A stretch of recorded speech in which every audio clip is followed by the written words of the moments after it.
কয়দিন ধরে ভাবছি তোমারে ধন্যবাদ দিয়া ফেসবুকে একটা স্ট্যাটাস দিব।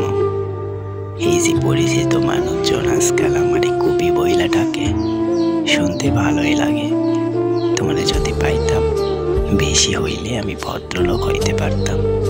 এখন কবি হয়েছি তোমারে না পাওয়াই। যেদিন তোমারে খুব বেশি দেখতে ইচ্ছা জাগে, সেদিন বুকের মধ্যে বড়শি দিয়ে মাছ ধরার মতো কষ্ট ধরে। সেই কষ্ট আমি সাদা কাগজে আদর কইরা শোয়াইয়া রাখি। শোয়া কষ্টগুলোরে মানছে কবিতা বলে। তোমারে যদি পাইতাম, ঘর সংসার কইরাই জীবন যাইতো।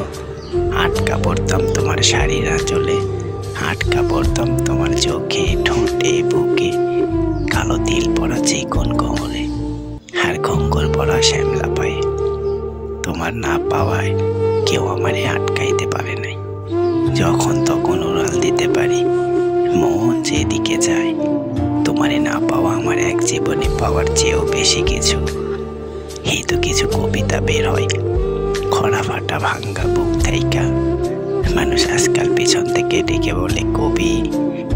হে কবি, শুনছেন? তোমারে ধন্যবাদ, আমারে ভদ্রলোক না বানায়া কবি বানাইছো।